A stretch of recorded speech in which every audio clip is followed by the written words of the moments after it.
on, let's go outside. Let's take a walk in the sun. There are things to learn and things to see. A big wide world for you, your dog, and me. Dog Talk.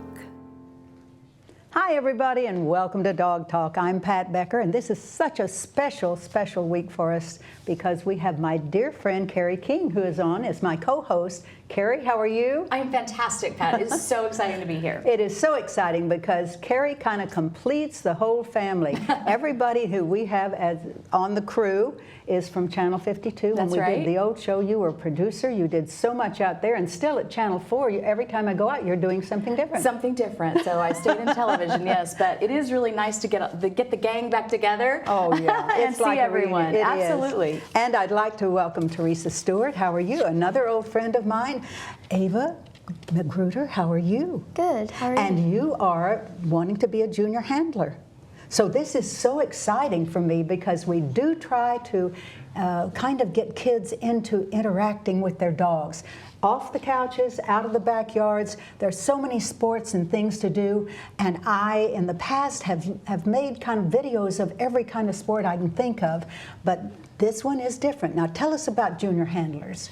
Well, junior handlers typically are young people, and they come from families where someone is doing confirmation, usually grandma, and it provides the youth opportunities to show dogs in the show ring. And you even see junior handlers sometimes at the big dog shows, maybe Eukanuba or Westminster, and oftentimes they show their own dogs, or they may show grandma's dog or mom's dog or a family friend's dog. So it really gives the young people an opportunity to learn about the breeds. It gives them a sense of responsibility. They have to dress appropriately. So I think it's a great sport, if you will, for our young people. It really, really is. And these kids, and there is 2 levels. Up to a certain age you can show, and then you go into an elevated age. I think it's 17 is the top. And then you can become a professional handler. So do you aspire to this kind of thing? Yes. Okay. Well, we were very fortunate in that Teresa was working in the training room when you came by, and so I said, hey, let's go see Teresa, and maybe she can answer some of the questions that you asked me. Let's see this. We're going to take a break, and when we come back, we're going to watch your video. Are you ready? You are? You are so good. We'll be right back. A1 Pet Emporium is Oklahoma's authority on healthy nutrition for dogs and cats. Quality does not have to cost more, and we only have the best. If your pet suffers from allergies, digestive issues, skin infections, or hair loss, it may be the result of their diet. A1 Pet Emporium can help. We offer pet portraits monthly, adorable rescue animals every Saturday from noon to 4, and free dog and cat food samples. Locally owned and operated, we want to be your neighborhood pet store.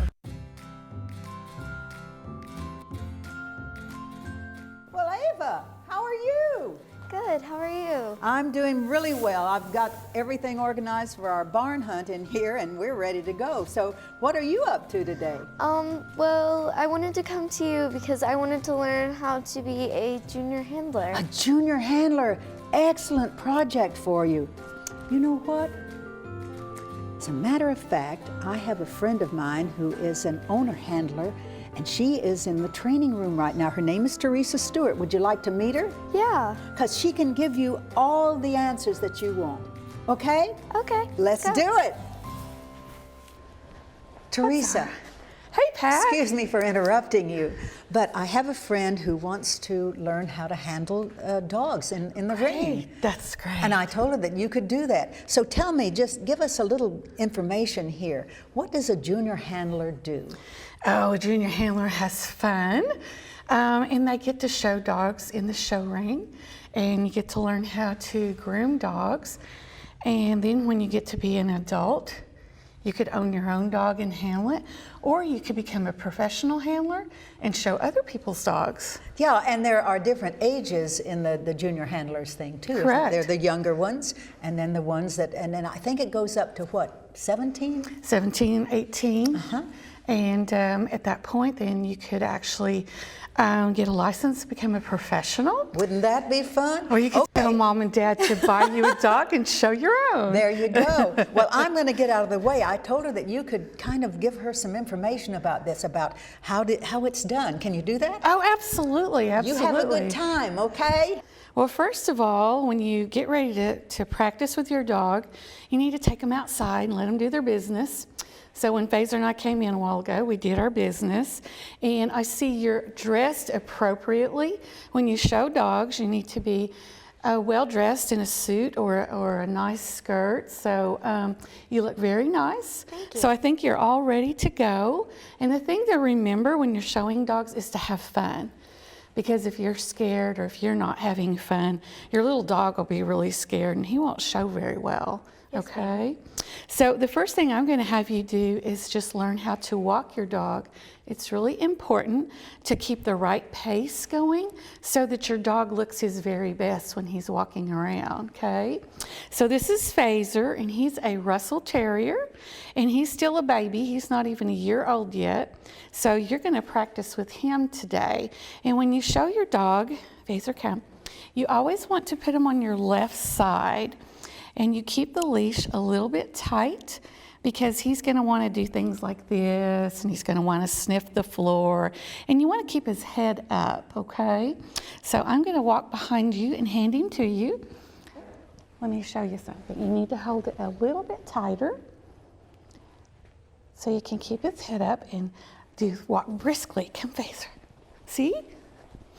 And then you turn him very gently. There. Would you like to try that? Yeah. Okay, so keep him on your left and walk brisk and make sure he stays on this side. Now, let me show you another thing. After you've walked Fazer down, you stand right here and pretend you're the judge, and so you're looking at Fazer. Okay? So Fazer, let's go see the judge. And then you stop him and get his attention and have him look up at the judge. Okay, I'll pretend to be the judge, and you walk down there and come back, and you stop a couple of feet in front of me and get his attention and get him to look at me. Okay. You do that? Okay, let's try again. Now keep his head up and walk quickly so he won't sniff. All right. Walk fast and hold him up. There you go. Is there? Very good. Okay, now stop in front of the judge.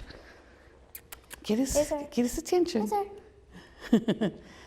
There, that's very good. Okay, and then the judge will say, go around the ring. So go all the way around and make a circle and come back and stand in front of me. Come on. There, now go fast. There.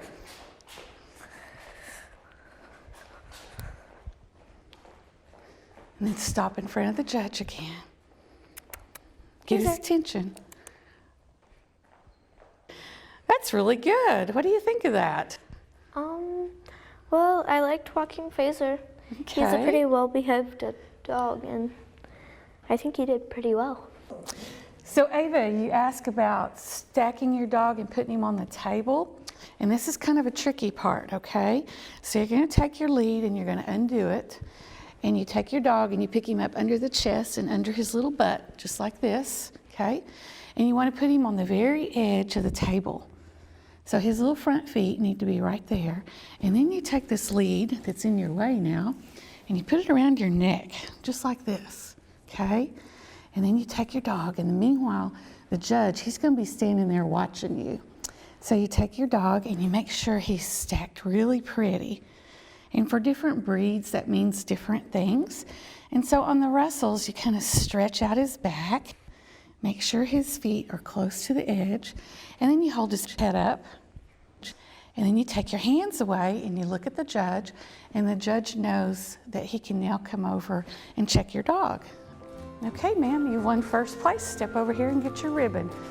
And you'll stand there and the judge will sign his book, and then he'll hand you your ribbon, and then you go out of the ring. Okay. Okay? Yes, sir. Yeah, and then just keep going out of the ring. Very good. Okay. Was that cute or what? Are you proud of yourself? Yeah, I guess. You're modest, but I think you did extremely well. Teresa, thank you so very much. You're welcome. Was that cute or what, That was Kari? really great. Absolutely. We're going to take a quick break, and when we come back, Trish Clark is here. Hey Dog Talk fans, make sure you join the conversation on social media. Just go to facebook.com/dogtalktv. We'd love to hear a story of your furry friend, so send us an email to pat@dogtalktv.com. You could be featured as our Dog of the Week. Now, enjoy the show. So, Kari, I would like for you to meet Brent Clark. He is over here. He's A1 Pet Emporium, my favorite part of A1 Pet Emporium, although I do love his wife. And Kim Pimpin, and she is the Pet Food Pantry. So this is very exciting because I talked with her husband, and I always repeat this story because I think it's so funny, that he told me, he said, Pat, I was blindsided. He'd tell you the truth, I was watching a football game. I said, that'll do it. Yeah. And my wife comes in and says, I want to start a little pantry for dogs for food. And he said, I went, sure, okay, honey, whatever. So the next thing he knew, he's standing in this huge warehouse full of dog food and cat food and pet food. You did it. 2010. Slipped it in on him. Started in the garage. I know. I remember going back that far, having you on the show and everything, and you have just done unbelievably well. And I know that the Clarks have helped you so much, and We they started always the same do. year, actually. Yeah, exactly. That's right. And so, Brent, how are you feeling about it? Oh, I think it's fantastic what the organization does. It's actually, you know, we all have, you know, different things that we like as far as some of these organizations. Exactly. Pet Food Pantry is one of my favorites by far. So. Yeah. Well, obviously, the service is undeniably needed, you know, and you do come through with it. We were so thrilled because we had such a fun time. We went over. I just dropped by A1 Pet Emporium one day, walked in, and there's Trish and everybody handling these huge things of food, dog food, huge sacks, and I got pulled into the whole thing too. So I understand. Everybody's so enthusiastic. We had a great time, and we took some video of it. Would you like to see it? Yes. Oh, absolutely. All right. You'll love this.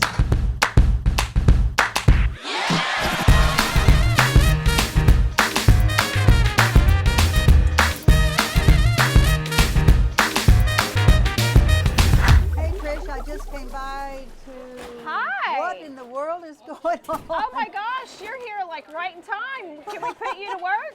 Oh, I'm not very smart, but I'm pretty strong. Okay, what is this? This is all. Is this an emergency? It is an emergency. We could use your help. This is all of the food that we raised from our generous customers this year from the for the Pet Food Pantry.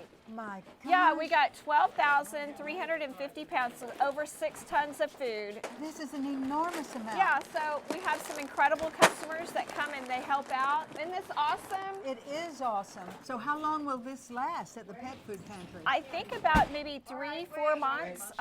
Yeah, I mean, believe it or not, they go through that much food. Oh, that's incredible. Yeah. Incredible. So how do you get for all this food, though? Our customers.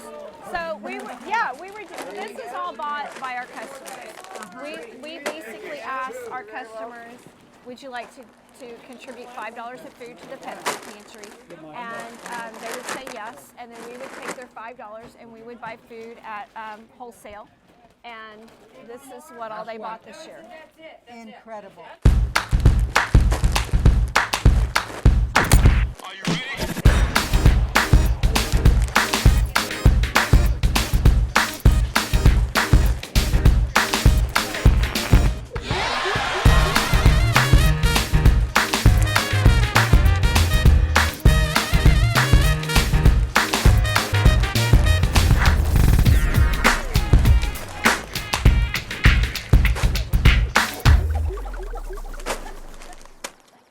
So, Mike Pimpin, this is a fantastic facility that you have here.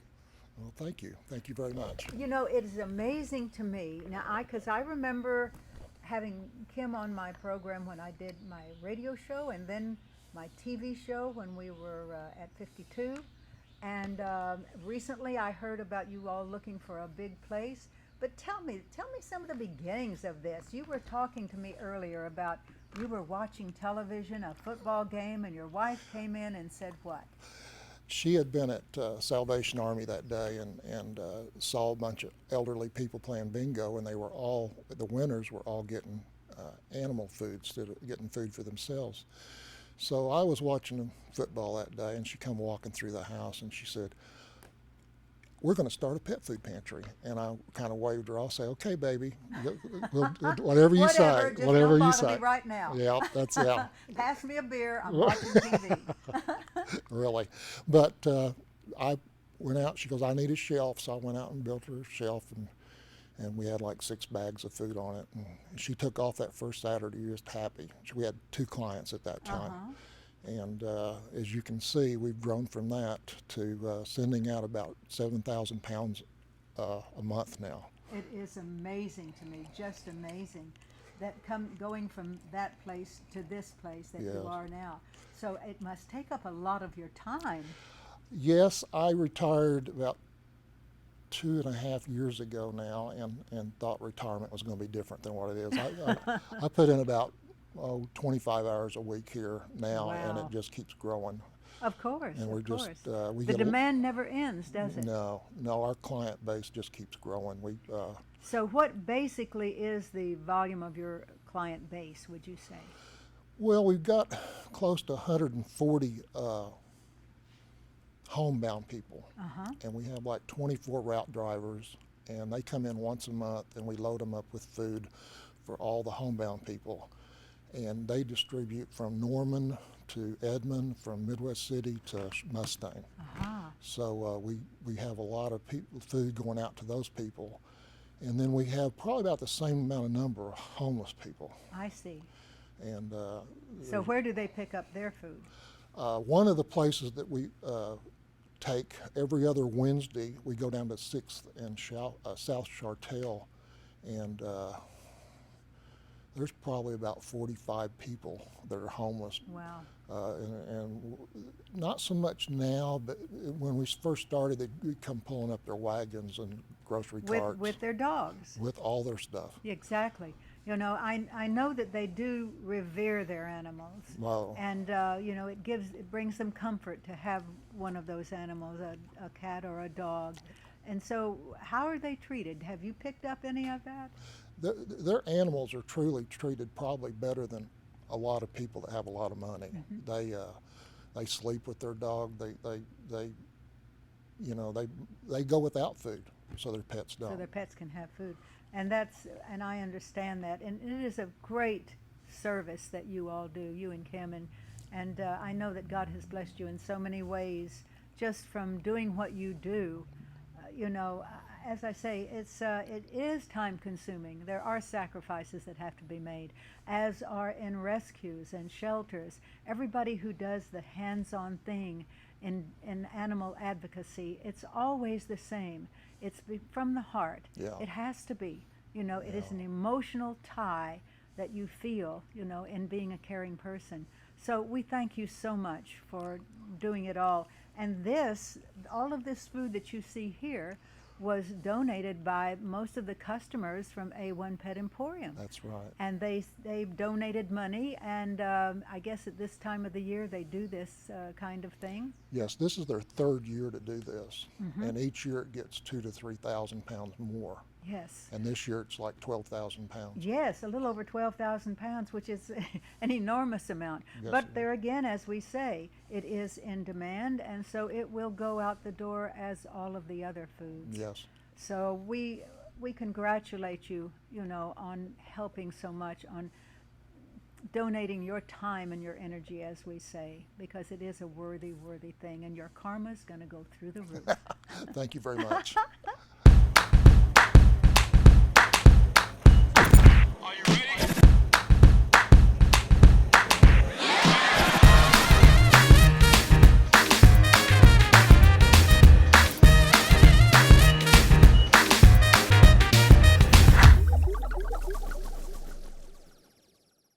A1 Pet Emporium is Oklahoma's authority on healthy nutrition for dogs and cats. Quality does not have to cost more, and we only have the best. If your pet suffers from allergies, digestive issues, skin infections, or hair loss, it may be the result of their diet. A1 Pet Emporium can help. We offer pet portraits monthly, adorable rescue animals every Saturday from noon to 4, and free dog and cat food samples. Locally owned and operated, we want to be your neighborhood pet store. Kari, this is practically my favorite place to be. Now, I don't eat some of this meat, but my dogs go crazy. When Bill Bonadio and Sherri Lanier are here, my dogs eat better than they have ever. So It's I know that marvelous. your baby is going to love She this. is checking it out. I mean, seriously. So what do we have here, Bill? Well, first of all, we're going to talk about different types of ingredients, and most of all, we want to make sure people, when they cook for their dog, they make a balanced diet, just like for yourself. You want to Foods have a that are balance. good for dogs, right? That's Exactly. ingredients. So and we're going to things, go yeah. through the ingredients and tell them their value to your dogs.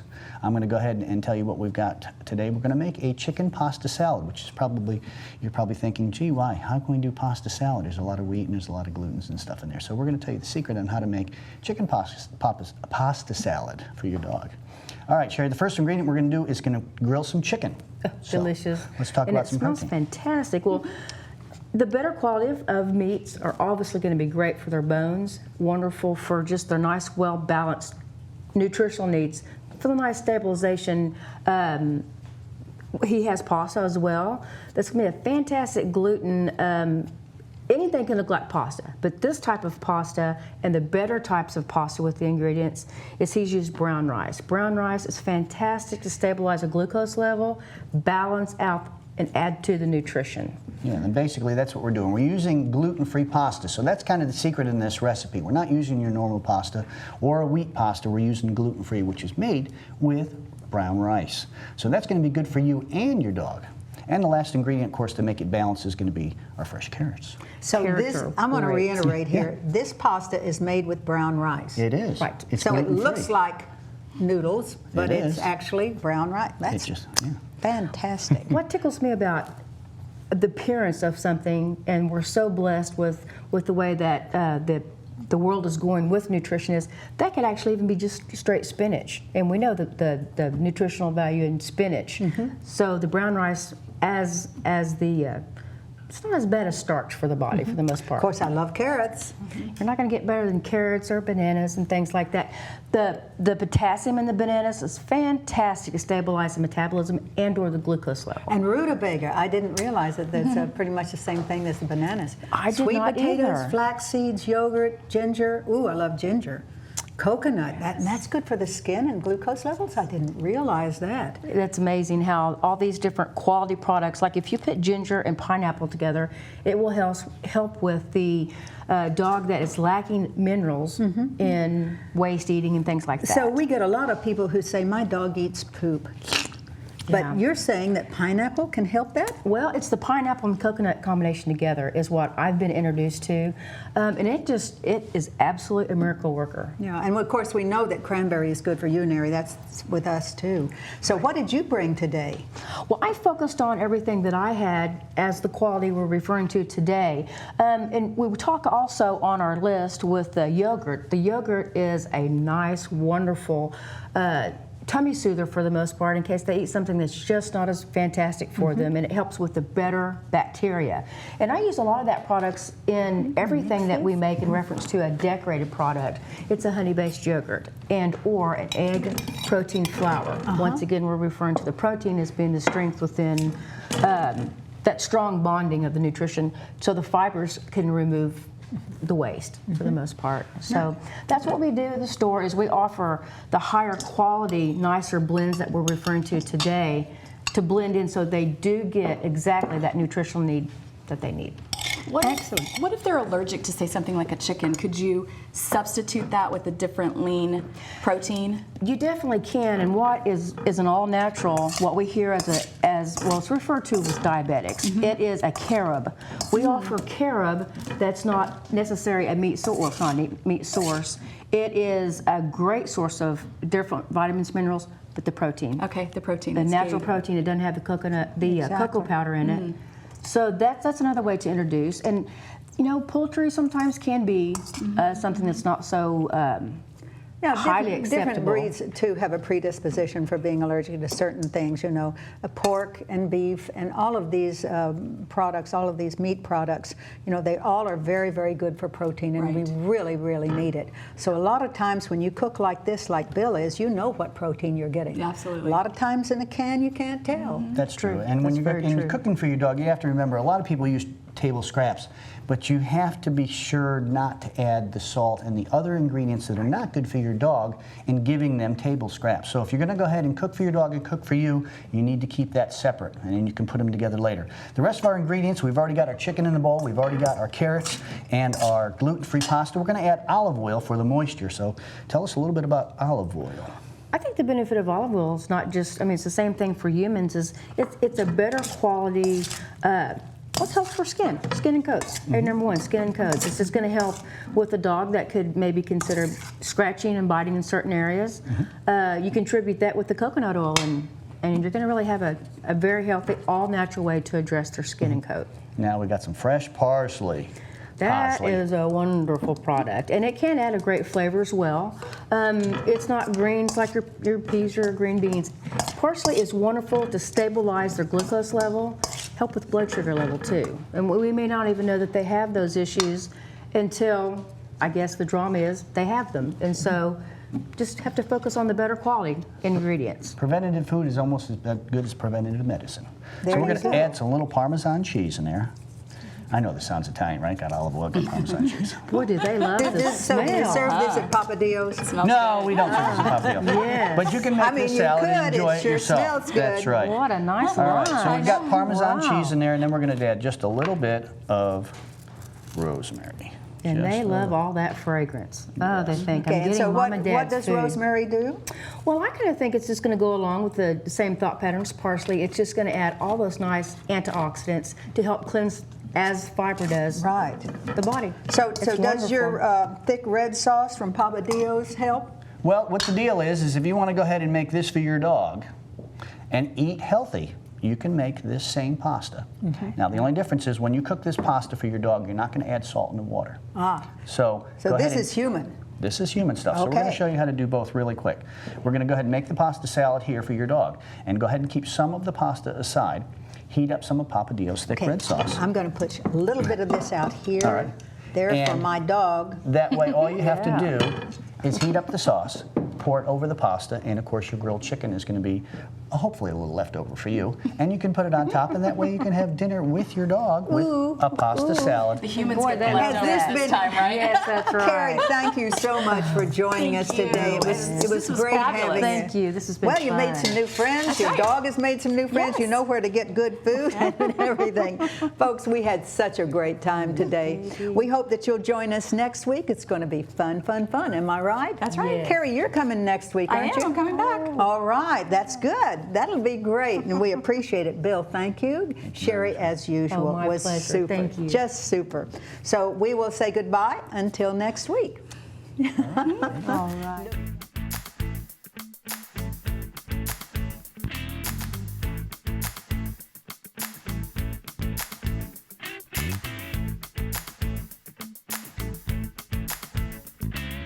Dogs. We're talking about dogs. Talking about big dogs, Talking about little dogs, oh yeah. Chasing the ball, chasing.